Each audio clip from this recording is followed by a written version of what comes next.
On December 20th, 2017, a press conference was held during which Mark Perez, special agent in charge of the Florida Department of Law Enforcement, announced a breakthrough in the disappearance of Mike Williams, a Tallahassee real estate appraiser who was originally presumed to have drowned while duck hunting on Lake Seminole on December 16, 2000, and was eaten by alligators. "Being here now, I can tell you what happened to Mike Williams," Perez said. Mike Williams did not drown in the lake. He wasn't eaten by alligators. He didn't leave town and leave his wife and 18-month-old daughter behind. He was murdered. In the interest of the investigation, we cannot yet release details, but I am happy to report that this morning investigators notified the Williams family of recent discoveries in the case. Today's story is not only about love, betrayal, infidelity, and greed, but also about a mother's resilience. For 17 years and 4 days, Cheryl Williams, Mike's mom, disagreed that her son had drowned in Lake Seminole and pushed with tenacity for law enforcement to investigate her son's disappearance. She believed with all her heart that those responsible would be punished, believed even when no one else did. "I had two choices. He was alive or dead. I chose to believe he was alive, and I really think that's what helped me," Cheryl said on December 20th, 2017. "A lot of people called me crazy, but if I had given up, we never would have found him." The day before the press conference, Brian Winchester, a close friend of Mike and his wife Denise, who later married Brian, was sentenced to 20 years in prison. Mike's mother was right. Retribution came to those responsible, and ironically, they were the cause of the truth coming out. In 2000, Brian and Denise's affair, which began in 1997, turned into a murder. And years later, they went from lovers to strangers who didn't trust each other. Brian was very afraid that after the divorce, Denise would inform the police about what had happened to Mike, so he attacked her. Denise, on the other hand, went to great lengths to get him a life sentence. She was very persuasive in asking the jury for the maximum sentence, and it was these efforts that led to Brian having nothing to lose, and he made a deal with the prosecutor. Brian was sentenced to 20 years in 2017 for the kidnapping of Denise Williams, but he avoided a life sentence. Denise was celebrating the victory and was unaware that the conviction was part of a deal in which Brian Winchester, 49, admitted to planning the murder and a 17-year cover-up of the murder and received immunity from any prosecution for his role in the case. In exchange, he led investigators to Mike's body and gave a full and truthful confession. It would only be a few months later, and on May 8, 2018, Denise Williams would be arrested. At first glance, things are a little confusing, aren't they? Let's break down this case in detail. Jerry Michael Williams was born on October 16, 1969, in Bradfordville, north of Tallahassee, the son of a bus driver and a kindergarten teacher. Family and friends called him Mike. Even though the family didn't have much money, and the boy, along with his older brother, grew up living in a trailer, those were happy times. The parents cared about their son's future, and instead of building a house, they set aside money for the education of both boys, who themselves worked part-time at night in supermarkets. The sons enrolled in North Florida Christian High School. There, Mike excelled. He became student council president, played soccer, and was active in the Key Club. At the age of 15, Mike started duck hunting as a hobby and met Denise Merrill. The young lad was a soccer player and student council president. Denise was a cheerleader and council secretary, and they began dating. Friends thought they were a great couple. While still in high school, Mike became best friends with Brian Winchester, whom Denise introduced him to.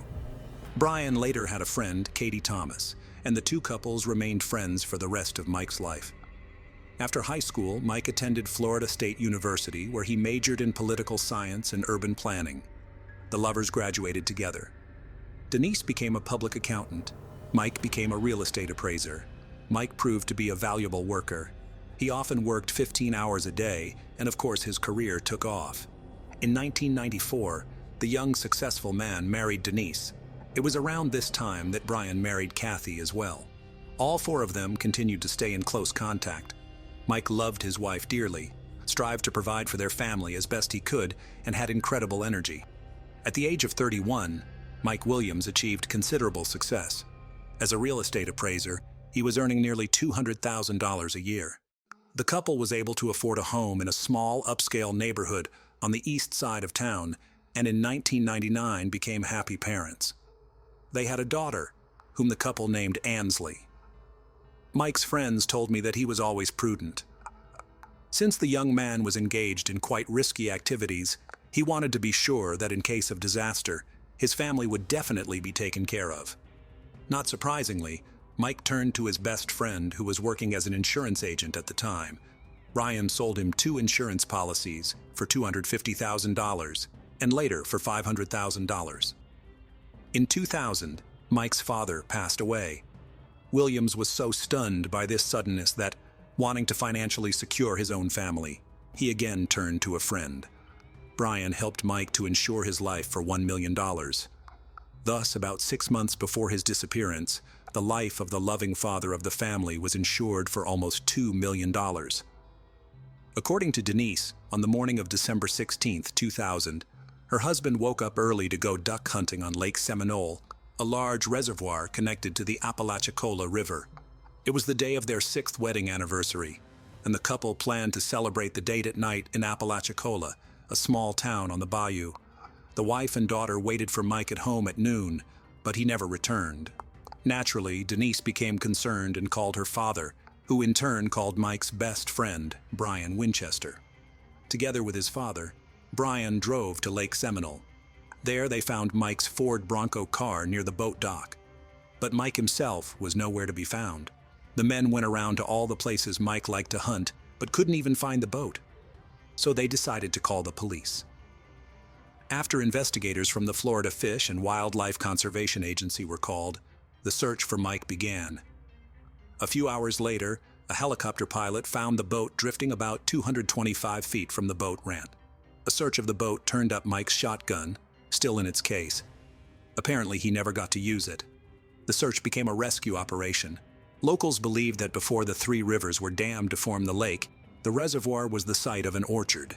Thus, the lake got its name Stump Field, due to the many remaining stumps that protruded above and below the water level, requiring careful handling of any motorized boat in the area. Because of this, searchers speculated that Williams hit a stump on his boat, fell out, and submerged himself in the water. His wading boots filled with water, and he probably drowned when he couldn't get out. Several other agencies were called in to help, including a dive team from Montgomery, Alabama, and the Jackson County Sheriff's Office. But the extensive and methodical search yielded nothing. Mike was never located. A week passed and the rescue operation turned into a body search operation. Teams were given probe holes to probe the bottom of the lake, and dogs were brought to the site. 10 days into the search, volunteers found a camouflage-patterned hunting hat that could not be linked to Williams. Officials with the Florida Fish and Wildlife Conservation Agency speculated that Mike had been eaten by alligators, which is why the body could not be found. There were actually quite a few alligators living in the lake. The Florida Department of Law Enforcement found no signs indicating a violent death and agreed with that theory. After 5 weeks, the search was called off. The day after the search was called off, Denise held a memorial service for Mike, less than 2 months after the alleged accident. It seemed to everyone that Denise had come to terms with the loss of her husband, but Mike's mother had not. 6 months later, in June 2001, an angler discovered wading boots floating in the lake. Divers searched the lake area and retrieved a lightweight hunting jacket and flashlight from the bottom. In one of the jacket's pockets was a hunting license with Williams's name and signature. The find raised many questions. Neither the hunting jacket nor the boots had visible teeth marks indicative of an alligator attack. None of the items found showed signs of having been in the water for 6 months. The boots were not slimy and the flashlight still worked. However, a week later, Denise's attorney asked the court to declare Mike Williams dead. Based on the items found, he suggested that alligators and other aquatic life had swallowed the body whole. The motion was granted. The death certificate said Mike died on December 16, 2000. Cause of death: accidental drowning while duck hunting on Lake Seminole. The body has yet to be recovered. This is how Mike Williams's story might have ended if not for Cheryl Williams, who refused to give up and continued to search for her son. "All I know is that I can't stop looking for him until I find him," she said. Cheryl's efforts seriously strained her relationship with her former sister-in-law. Denise demanded she stop searching and accept reality. She said, "I'm tired of seeing articles about Mike and his disappearance. I just want to move on with my life. If you keep pushing this investigation, you will never see your granddaughter again." Cheryl couldn't give up on her son, and Denise carried out her threat. If not for the mother's persistence, her son's story might have remained submerged at the bottom of a dark, algae-covered lake. It took Cheryl Williams 3 years to convince law enforcement officials to open an investigation into her young son's disappearance. "I made phone calls, put up signs about my missing son, wrote to the governor of Florida every day, compiled my notes into an evidence book, asked people to post on social media, and contacted reporters," Cheryl will tell you years later. The persistent mother contacted Matthew Oresco, an alligator expert. In his response, he explained that alligators do not feed during the cold winter months. Cold weather causes water temperatures to drop, so alligators don't feed in the winter. All they do is maintain their body temperature. 14 degrees is too cold for an alligator to be interested in food at all. Moreover, Oresco wrote that after an alligator kill, there is always forensic evidence left behind. Eventually, after 3 years, Cheryl Williams convinced law enforcement to drop the ridiculous alligator theory and launch an official investigation into her son's disappearance. The case was reopened because of little-known facts regarding alligators' eating habits. Evidence gathered from interviews and a little official data convinced investigators that Williams' death was no accident. "My gut feeling is that Mike did not die in Lake Seminole, and that's the general consensus of all the law enforcement agencies working on this case," said Rami Austin, a former investigator with the 2nd District State's Attorney's Office who prosecuted Mike's case. The Florida Fish and Wildlife Conservation Agency initially took over the case because Williams was considered a missing hunter. Officers spent 735 hours searching a 10-acre section of the lake for the body, but didn't spend a minute looking for signs of wrongdoing. Jackson County Sheriff's deputies brought in to help with the search also did not consider other possibilities.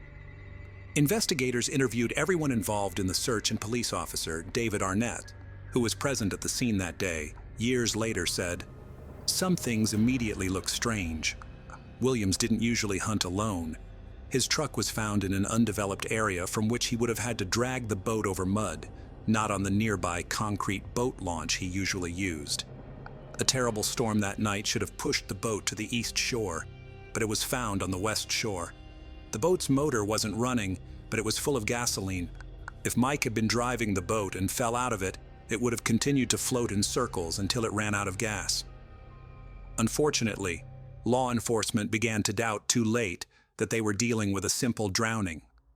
The crime scene had already been trampled by numerous volunteers and searchers. A car that could have served as a clue was taken by the family without any verification. Potential witnesses were missed. Denise Williams and Brian Winchester became suspicious to investigators because they learned that Winchester had divorced his wife Kathy and married Denise. They also learned of Denise's unexpected financial gain of nearly $2 million from her late husband's life insurance policy. Detectives determined that it was Winchester who sold the policy to Mike.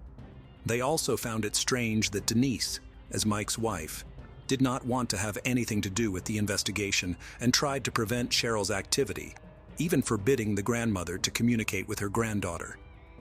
In 2005, the newly married couple were called in for questioning, which gave nothing new to the investigation. Brian provided an alibi for the morning of the disappearance of Mike Williams.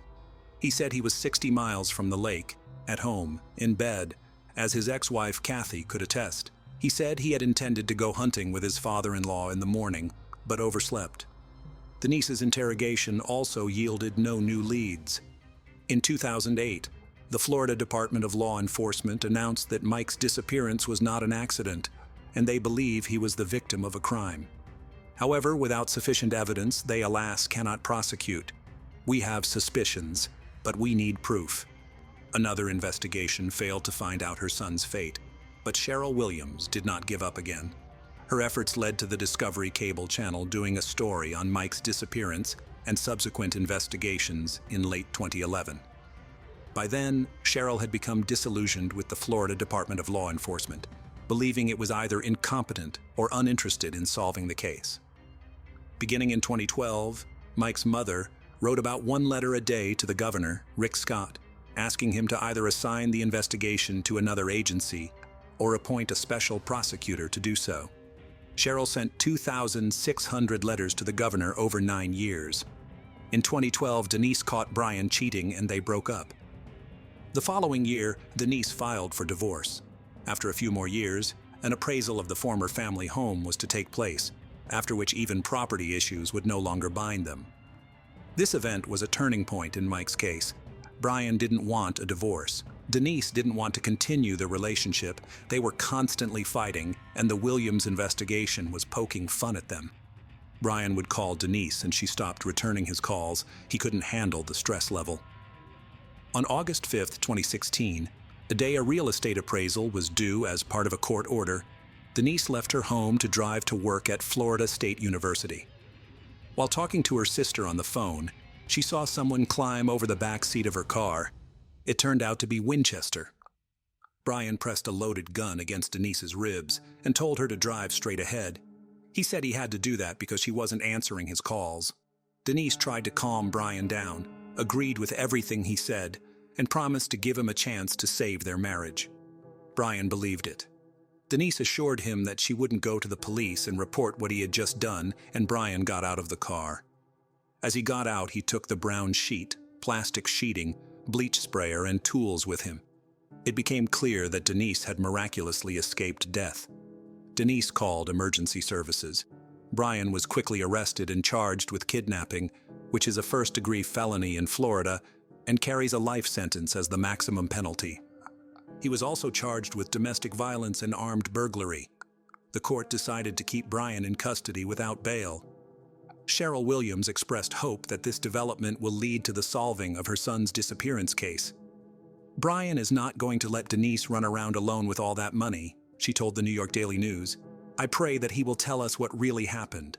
And Brian did tell, bargaining himself an extremely favorable deal with the prosecutor and avoiding a life sentence. "At first, I think we were all doing really well. But I wasn't a good husband," Brian began his story. "One day I found a note in my first wife Kathy's purse and realized she was cheating on me. I wanted revenge. We often went to bars and concerts with Denise and Mike. I had been friends with Denise since high school. I was never really attracted to her. But after Kathy cheated on me, I started looking at other women differently." The affair between Brian and Denise began in October 1997. One-time drunken sex at a rock concert quickly escalated to frequent secret meetings. "We started meeting at hotels during the workday. We met whenever we had the opportunity." Brian recounted. He did not want a divorce. Denise made it clear that she would never divorce her husband. Public opinion was important to her, and she did not want to share custody of her daughter. Over time, the affair became more than just meeting for casual sex. Denise and Brian thought of themselves as a couple, exchanging gifts and love letters. It became clear that they couldn't go on like this. They could not be without each other, and divorce was unacceptable to Denise. Her pious image was not to be harmed. Around this time, Mike almost died in a hunting accident. Brian saved him, and Denise suddenly saw a way out of the situation. After the deal with the prosecutor, Brian will reveal, "The year 2000 prompted us to start talking about Mike and Kathy's death. Denise wanted it all on me, not her, and she wanted a scenario where it wasn't a murder but an accident. She wanted death to be left up to God. That way she could live with it." After considering various options, Brian and Denise settled on a boating accident. In doing so, they timed the murder so that they could get the maximum possible payout on Mike's life insurance policy. They both realized that Mike had to be killed before one of the 3 policies expired at the end of December 2000. The plan was in place. Brian called his friend to go hunting. He said he'd found a great spot on the shores of Lake Seminole. Mike expected to go there with Brian and return home by noon to celebrate his anniversary with his wife. "I told him that we were going to go to a special place and that he absolutely had to bring his wading boots with him. I had to make sure he took them with him because it was believed that if you fell overboard in wading boots, you would drown very quickly. The plan was to make death look like an accidental drowning. Once Brian and Mike were in the water, Brian pushed Mike out of the boat, but instead of sinking, he grabbed onto the stumps and began to wade through them to the shore. Brian panicked. "I didn't know what to do." Mike started calling loudly for help. "I didn't know how to get out of this situation. I had a shotgun, I was panicking, and I shot him in the head. I didn't think about what I was doing. Things didn't go according to plan, and I needed to cover up what happened. There was hardly any time left. I should have been back home by now and getting ready to go hunting with my father-in-law. No one knew I was at the lake with Mike, so I decided it would be best for me to drive home and pretend like I had overslept. I drove home and hoped that Kathy was still asleep. I entered the house as quietly as I could. Katie was asleep. My phone was on the floor. I went to bed, called my father-in-law, and apologized. Brian did everything he could to create an alibi for himself. Then he hid the body. Denise didn't know that Brian had shot Mike in the head and buried him. Brian tried to tell her, but she didn't want to listen. It was enough for her that her husband was gone. Denise wanted to go on living with the idea that it was God who kept him from swimming out and let him drown. According to Brian, they promised each other that neither of them would ever say anything. Denise and Brian justified what happened by saying that the main reason Mike was killed was because it was impossible for them to live together. "We said the money was just the cherry on the cake," Brian would pronounce in court. Investigators learned that it was Brian who planted a hat, boots, flashlight, and license. First, he needed to keep searchers from leaving a lake, and afterwards he needed grounds to pronounce Mike dead so Denise could get insurance, since a recognition process usually takes about 5 years. The lovers managed it in just 7 months. Including Social Security and other benefits, Denise received about $2 million. On May 8, 2018, Denise Williams was charged with first-degree murder, conspiracy to commit murder, and accessory to a felony, which carried a life sentence. Denise pleaded not guilty to all 3 charges. In February 2019, she was sentenced to life in prison. 5 months later, Mike and Denise's daughter, Ansley, received all of her late father's assets and insurance money owed to Denise. In January 2020, Denise Williams appealed the conviction and life sentence. Her attorney argued before Florida's First District Court of Appeal that there was no evidence that she was involved in committing the murder. In November 2020, the murder conviction was overturned, but the 30-year sentence for conspiracy to commit murder was upheld. Denise is now in custody at the Florida Women's Reception Center. She will be 78 years old when she is released. Brian Winchester was transferred to Madison Correctional Institute in Florida to serve the remainder of his sentence. His current release date is set for July 30th, 2036. He will be 67 years old. Ansley, daughter of Mike and Denise, insists her mother is innocent and places the blame on Brian Winchester. She refused to speak to any media regarding the outcome of the case and her personal life. According to Cheryl and Nick, Ansley's uncle, they have not been able to connect with Ansley. Cheryl is very sorry that she has lost not only her son, but also her granddaughter. During the London Olympics, a young Puerto Rican boxer, Felix Verdejo Sanchez, emerged as a shining star. Heralded as a diamond, he was seen as one of the most promising athletes from his country, with predictions of future titles and gold medals. Everyone believed that this talented and driven young man would reach incredible heights in the world of sports. In 2021, Felix Verdejo's name resurfaced in the global media, but this time it was in the crime section. The story revolves around a teenage romance that grew into an obsession, ultimately leading to a horrific tragedy. This tale also highlights how the 2014 Knockout of the Year recipient, praised and promoted by 2-time Olympic champion Vasyl Lomachenko, narrowly avoided a death sentence and was sentenced to life imprisonment instead. Despite overwhelming evidence and his accomplice's confession, Verdejo continues to deny any guilt. Born on May 19, 1993, in San Juan, Puerto Rico, Felix grew up in a modest, large family and had a passion for sports from an early age. Initially, he planned to pursue a career in baseball, but a pivotal incident changed his path.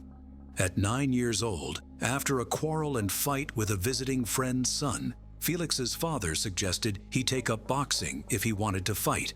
Felix fell in love with boxing from his first training session at the local gym.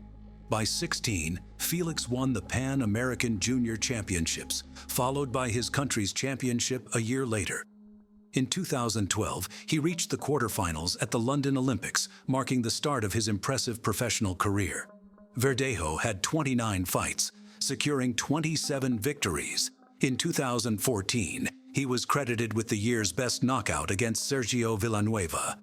A year later, Felix won his first championship belt, the WBO Latino title, which he defended 6 times over 2 years. His skill and talent left no doubt that he was destined for greatness in boxing history. Keishla Rodriguez, born in November 1993 in San Juan, had a similar background. Her full name was Keishla Marlene Rodriguez Ortiz. She grew up in a close-knit family with her parents, Jose and Kayla Rodriguez, her sister, Beralise Nicole, and her half-brother, Jonathan. Keishla was outgoing, excelled in school, and loved animals, aspiring to be a veterinarian. Her sister, Beralise, was her confidant and best friend. Keishla and Felix attended the same school and developed a romantic relationship in their teenage years. When Keishla's parents divorced in 2011, her mother moved to Florida, but Keishla and her sister remained in San Juan, staying closely connected. At 18, the promising boxer Felix, who had already competed in the Olympics, began dating Elisa Maria Santiago Sierra, a young aspiring model. Despite being in a relationship with Elisa, Felix continued seeing his childhood friend Keishla. Keishla's sister and mother knew about the affair and disapproved of it, recognizing the complexity of the situation. Elisa believed she was Felix's one true love and future wife, while Keishla, aware of Felix's engagement, found herself unable to break away from him. Felix's relationships were tumultuous, marked by his rising fame and the constant attention from admirers. Despite his serious relationship with Elisa, he could not let go of Keishla. This love triangle, filled with deception and emotional turmoil, ultimately led to a tragic conclusion. The once promising star of Puerto Rican boxing, who seemed destined for greatness, ended up in the criminal chronicles, his legacy forever marred by the events that unfolded in 2021. On top of that, he was her first great love, and deep down, the naive girl herself still hoped to be the one. In 2016, the boxer did marry the young Eliza, who at that time was barely 19 years old. Eliza by that time was already quite a famous model, had tens of thousands of followers in social networks, and also opened her own beauty studio for eyelash extensions. In August of the same year, just a few months after the wedding, the athlete got into a serious car accident when he was rushing on his motorcycle.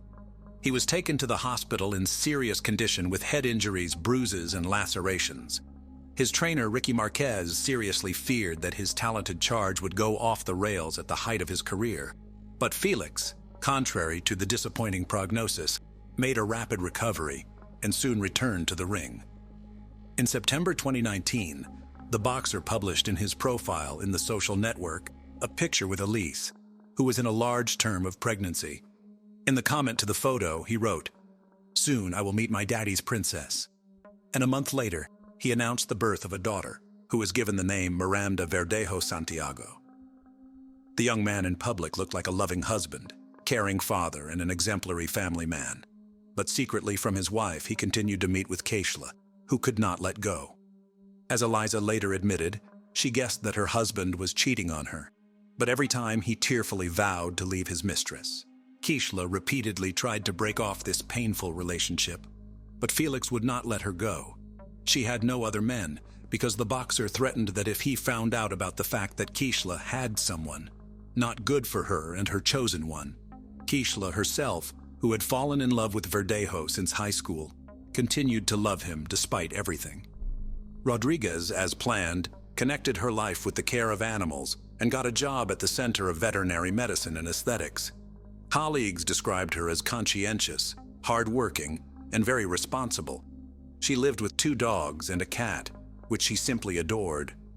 In 2020, Eliza discovered the correspondence of her husband with several mistresses, including Keishla. The wife gave her husband a scandal and threw him out of the house, threatening that she would file for divorce and forbid him to see his daughter. Eliza's threats had an effect. In addition, in the career of the athlete at that time, there was a serious decline and unnecessary problems where he did not need. For a while, he really stopped seeing Rodriguez, but Felix still did not let her go, trying to control almost every step Kishla. After a few months of secret visits resumed, and in April 2021, Kishla discovered that she was pregnant. She bought a rapid test at the drugstore, which only confirmed her fears. She first called her sister, who was aware of her complicated relationship with the athlete, and told her everything. It was out of the question to have an abortion, because Kishla was already 27 years old, and she was ready to have a child, even if she had to raise it on her own. A few days later, Kishla broke the news to the father of her child, hoping in her heart that he would accept it. But Felix was not happy, to put it mildly. He got angry and told his mistress that she should go to the doctor, and if the pregnancy is confirmed, it will be necessary to have an abortion. Naturally, Rodriguez answered him with a firm refusal, but the boxer began to threaten her and insist. Felix said that an illegitimate child will finally destroy his reputation, and this he cannot allow. After Kishla's visit to the hospital, her pregnancy was confirmed, and she now had a certificate to prove it. She called Felix and told him everything, which made him furious. Felix shouted and demanded that Kishla immediately get rid of the child, but she again responded with a categorical refusal. Then the athlete decided to go on the sly, saying that he did not believe her and wanted to personally look at the issued medical certificate. He appointed Kishla a meeting in the evening in a crowded place, which did not surprise her, because they always tried not to draw attention to themselves and did not get in front of anyone. A few days before the meeting, the boxer stopped by his old friend Luis Antonio Padiz, who worked in a local machine shop and also had ties with the criminal world, selling illegal drugs. Felix briefly outlined the situation and asked him to help him get rid of his pregnant mistress. Luis had previously been in the field of vision of the police, and the prospect of being in prison scared him. But the athlete was persistent, assured that everything would go smoothly and the police will never come out on them. Besides, Felix promised him an impressive cash reward, and Luis agreed, with the support of an accomplice. Felix called Kishla and told her that he wanted to meet her on the evening of April 29th to confirm her pregnancy and decide what to do next. Immediately after talking to her lover, Kishla called her sister back and told her everything. She still had hope that Felix would accept her child and would not insist on an abortion. But Berylise all this situation is quite alarmed. She knew that the boyfriend had threatened her sister, and she was worried that he wouldn't do anything to her. Berylise called her mother and shared her concerns, but even together they could not dissuade Kishla from that fateful meeting. At the appointed time, Rodriguez, taking a doctor's note, arrived at the meeting in her own Kia Forte automobile. Verdejo drove there in his pickup truck, in the back of which Luis was hiding. Kishla immediately got into the athlete's car and showed him the results of the tests. He once again talked about terminating the pregnancy, but Kishla, crying, again responded with a refusal. Against this background, the couple began to quarrel violently, turning to shouting. Then Felix suddenly hit Kishla in the head with his fist, from which she immediately lost consciousness. Until Kishla regained consciousness, Felix took a syringe with a large dose of illegal substances hidden in the glove compartment of the car, which Luis had obtained at his request, and injected Kishla. Then, together with his accomplice, they carried her to the back of the car, where there were already prepared pieces of wire and a concrete block. The men tied Rodriguez up, attached the load, and then covered her with a tarp so that no one would accidentally see anything. Felix then returned to the pickup truck while his accomplice got behind the wheel of Kishla's vehicle.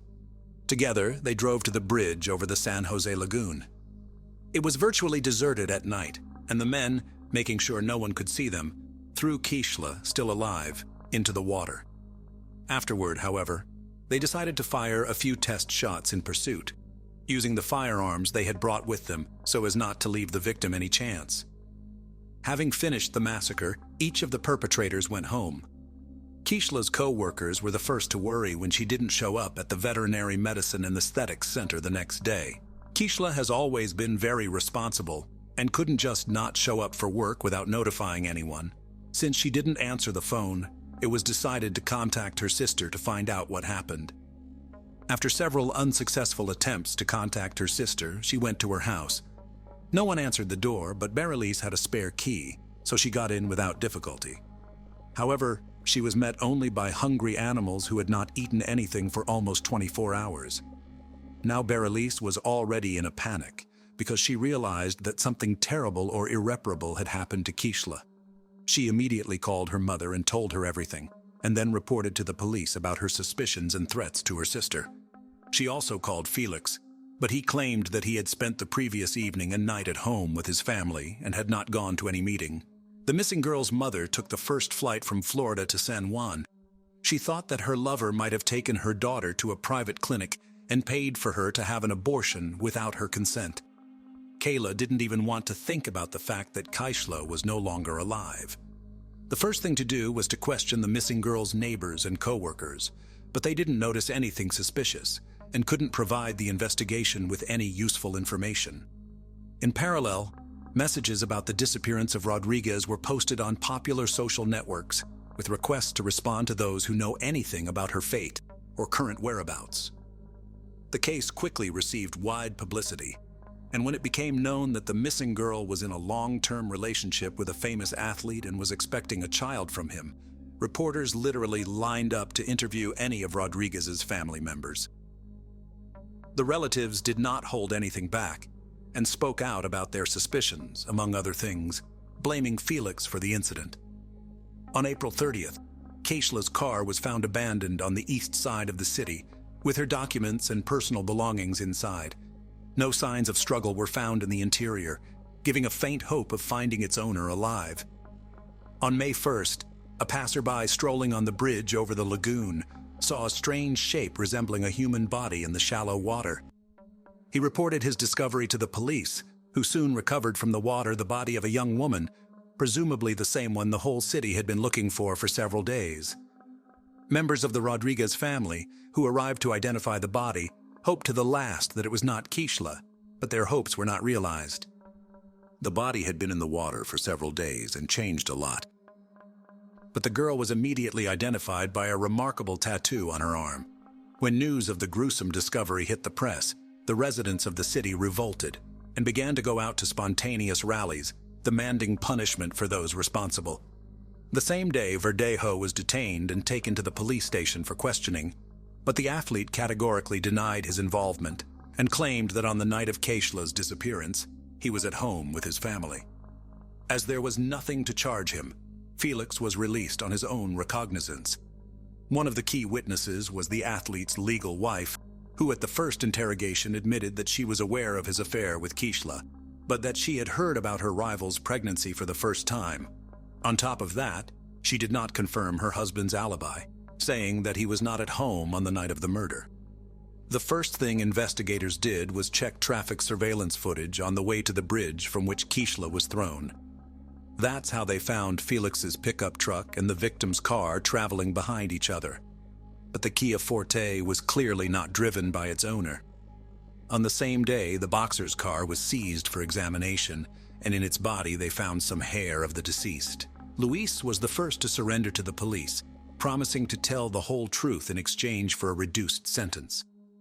Felix was also taken into custody, but he refused to cooperate with the investigation, did not answer questions, and continued to deny his guilt, despite the presence of irrefutable evidence. A firearm was seized from Felix, which he used to shoot the victim from the bridge, and for which he had an official permit. Also, a cell phone check confirmed the fact that Felix, Luis, and Keishla were in the same location on that fateful night. Keishla's final farewell was on May 8th, and the funeral ceremony was all over the national news. It was a kind of action, calling for the perpetrators of the tragedy to be punished to the full extent of the law, as well as an action to draw public attention to the problem of gender violence. The coffin with Rodriguez's body was brought to the cemetery, not in a traditional hearse, but in a white carriage, over which white flower petals were thrown from the air. Many famous Puerto Rican natives, including show business stars, athletes, politicians, and public figures, have spoken out about the high-profile incident.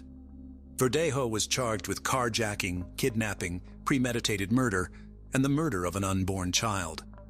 All of these crimes together carried the death penalty, but the relatives of the deceased from the very beginning asked the court to elect a sentence of life imprisonment for the killer, so that he would suffer in captivity for the rest of his life. The hearing was repeatedly postponed due to the worldwide coronavirus pandemic, but in the spring of 2021, the trial was held in virtual mode. The court found that the crime was committed by a group of persons by prior conspiracy and with particular cruelty against a pregnant woman. It was possible to reconstruct the chain of events of that night and the details of the crime, mainly thanks to the testimony of Luis, who did not deny his guilt. He admitted that it was he who, at the request of a friend, got the drug for injection and also brought a wire and a concrete block to get rid of the body. But Felix continued to insist on his non-involvement in the case, although his words could not seriously affect the situation. By the way, the wife of the boxer, who acted in court as a witness, almost immediately after the arrest of her husband filed for divorce and tried to abstract from what was happening, focusing on the development of his business and raising a young daughter. According to some reports, not so long ago, Elisa Santiago remarried. Elisa herself admitted in an interview that she repeatedly received anonymous calls and messages with death threats, as well as death wishes to her and even Miranda. Many considered it was the spouse of the athlete as the organizer of the crime, but no evidence was found. In the summer of 2023, it became known that the jury, having familiarized itself with all the evidence and heard the testimony of all the witnesses, was finally ready to announce the final verdict. Felix Verdejo and his accomplice Luis Cadiz were found guilty on each of the charges against them. But despite this, the killers have not yet been sentenced. The next court hearing is scheduled for mid-November 2023. Most likely, both men involved in the deaths of Keishla Rodriguez and her unborn child will likely go to prison for life, with no right to ever leave prison. This is a story of survival that is hard to put into words. The bravery of 8-year-old Jennifer Schuett is beyond measure, and her actions in critical circumstances are remarkable. It's a rare case where the victim aided in apprehending her attacker. Despite losing her ability to speak due to a horrific injury, Jennifer survived, retaining every detail. Over 19 years, she relentlessly continued to pursue her own case, and in the end, she got her way. Yes.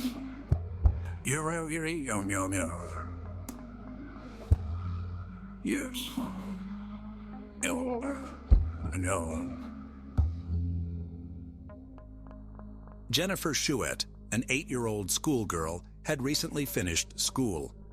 She lived with her single mother, Elaine, who did everything possible to ensure her daughter's happiness and well-being.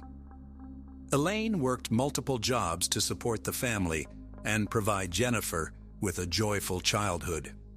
Surrounded by such love and care, Jennifer blossomed into a lively and cheerful child, embracing learning with enthusiasm and displaying a keen intellect and curiosity. At such a young age, children are often afraid of the dark, and Jennifer was no exception. She had a fear of the dark and frequently slept alongside her mother in the same room. As far as I can remember back in my childhood, I just didn't like the dark or sleeping alone. So I found comfort in going to bed with my mom. We would all bed we had with each other. That night, on August 9th, 2009, the mother and daughter slept in the same room. Jennifer was tossing and turning, kicking her mom in sleep, making it difficult for her to fall asleep. Unusually, at 2:30 a.m., Elaine woke up and asked Jennifer to go back to her own room for the rest of the night because she needed to get up early for work.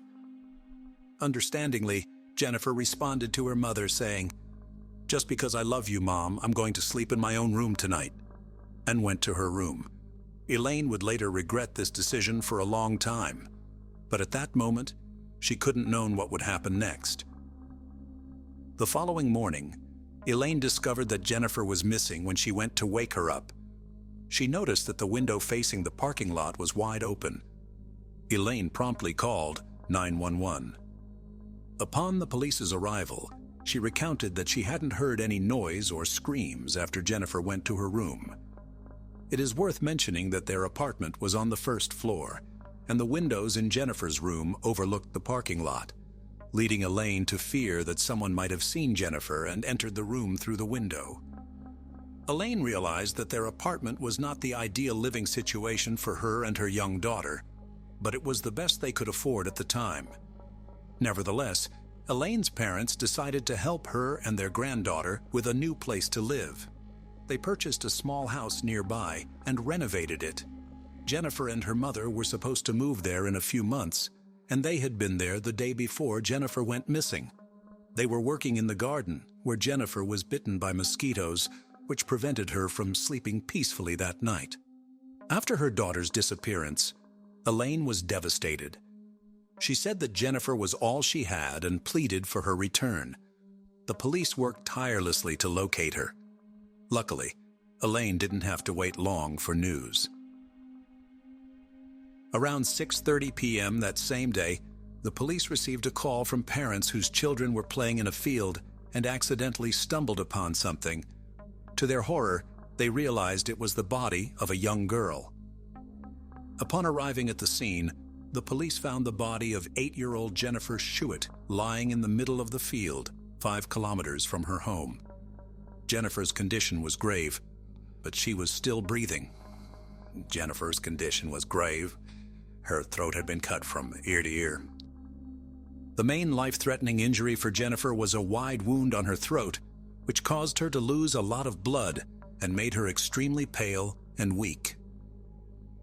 Jennifer was taken to the hospital in critical condition, where doctors fought to save her life. When I first saw Jennifer in the emergency room, she was a fairly small 8-year-old, very pale, covered with ant bites and scratches on her back. She couldn't make any sounds because of the injury that she had to her neck.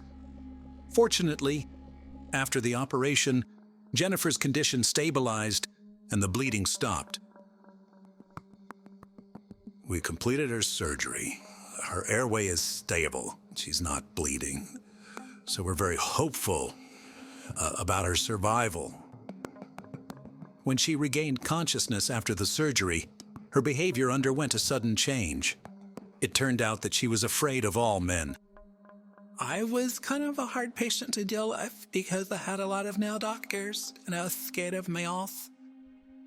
Additionally, the Dickinson Police Department deployed a whole team to guard her hospital room. Throughout this time, Jennifer was in a constant state of panic.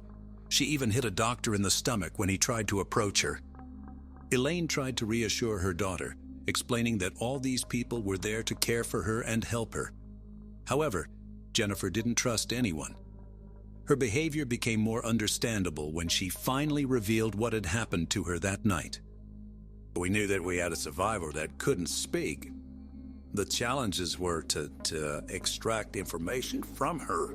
Now we're talking about an 8-year-old. It was difficult. Jennifer could not directly inform the investigator of anything. To obtain any information, the detectives gave her a notebook and several pens, asking her to answer questions in writing.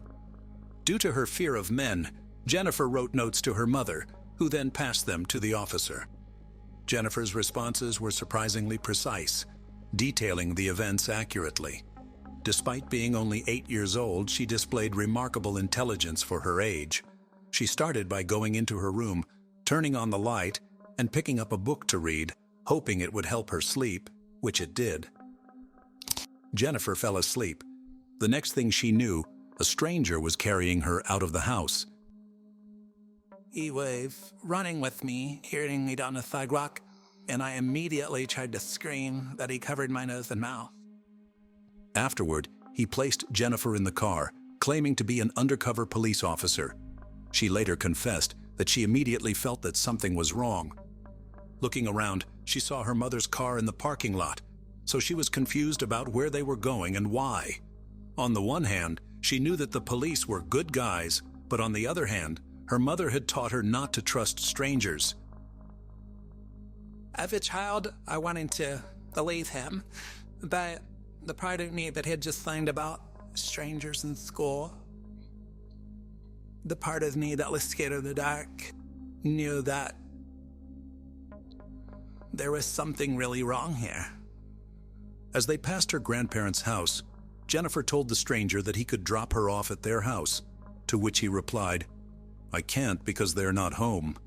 And then she realized he was lying because their car was in the driveway. Later, the man stopped near Jennifer's school, about 3 kilometers from her home.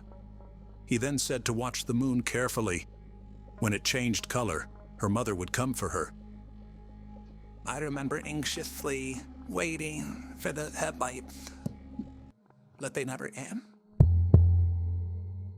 I think that at that point he was trying to psych himself up for what he really intended to do. 5 minutes passed, and the stranger said, "Well, your mom's not coming, so we need to go further."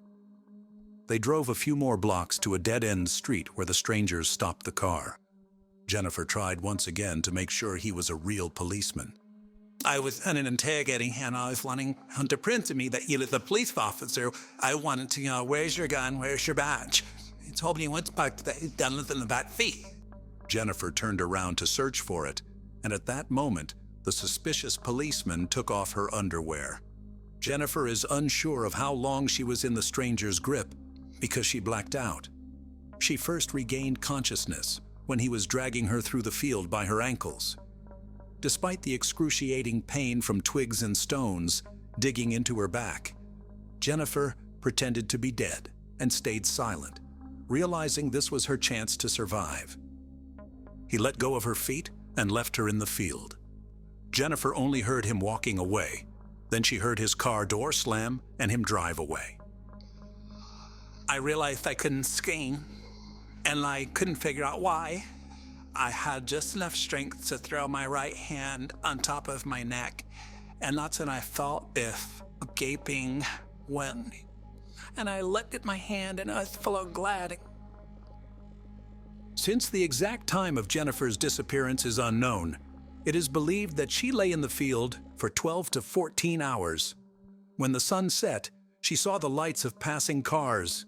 Nearby, she heard children's voices, and a dog approached her several times, as if trying to get the attention of its owner. But he never came.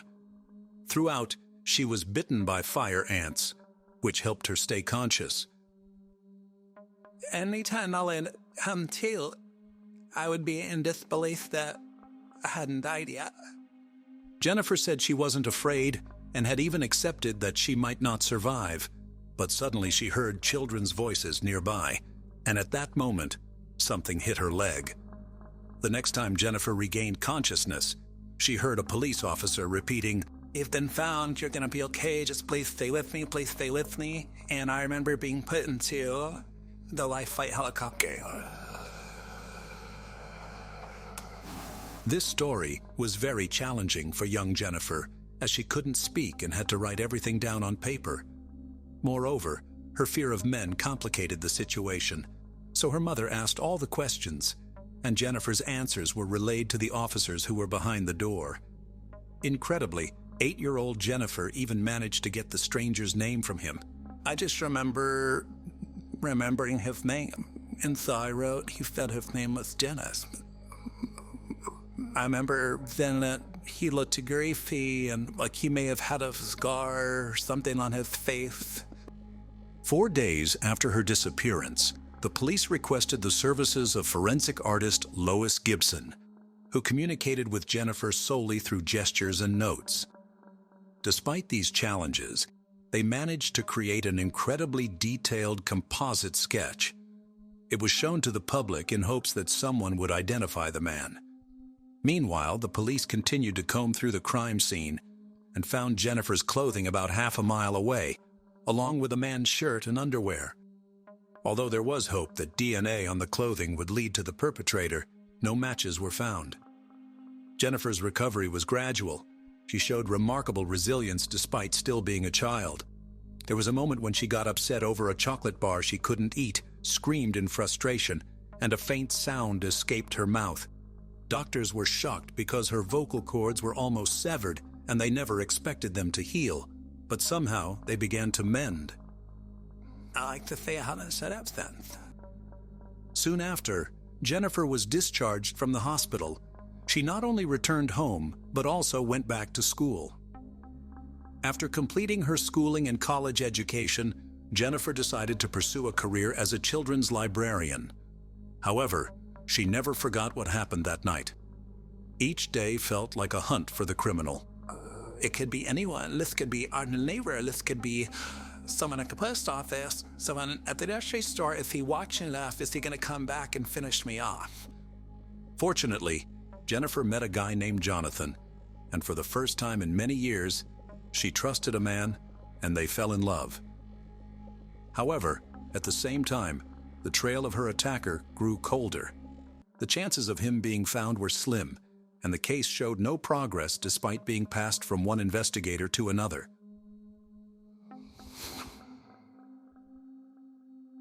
18 years after that dreadful night, Jennifer received a phone call. I got a phone call that Detective Tim Cromie would be taking over my case and he wanted to meet with me. Tim Cromie promised to do everything possible to catch the criminal, and Jennifer believed him. And I told her, I said, Jennifer, I will do whatever I can do in my power till the end of my career to get you the answers that you need for this case. Tim decided to bring in FBI Special Agent Richard Renison to the case. Richard had previously worked for the Dickinson, Texas police before joining the FBI.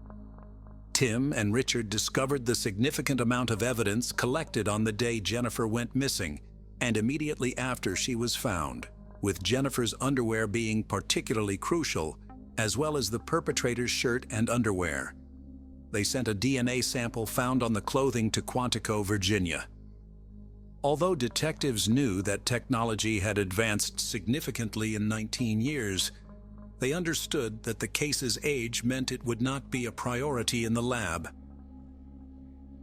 Often working cold cases, time is your enemy. People forget, people move away, people die. This was one of the benefits of time in our case, was the advances of technology in the DNA field. Despite a whole year passing, their work was rewarded. The man whose DNA was found at the crime scene was Dennis Earl Bradford. Who is that? The same man Jennifer had written down many years ago.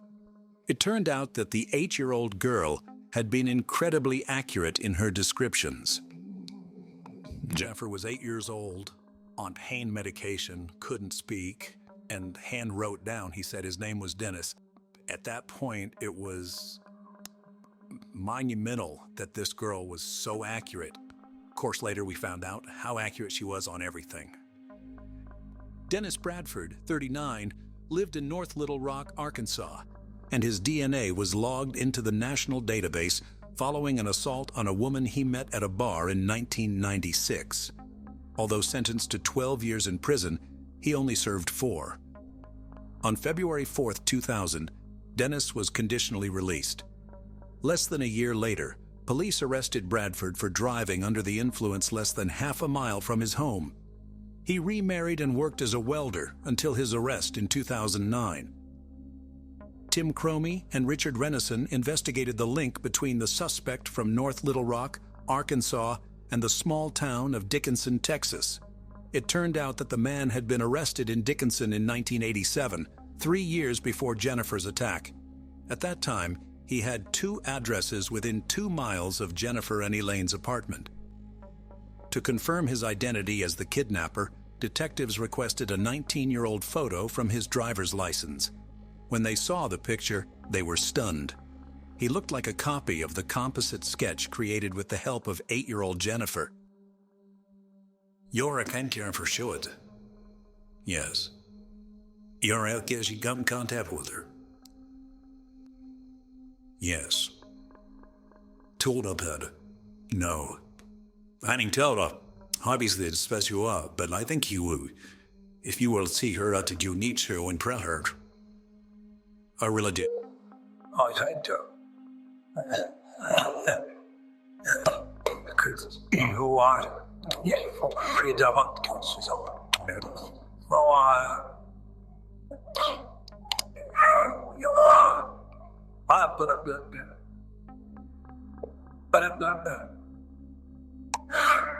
Oh, good.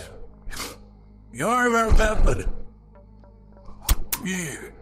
Oh, wow.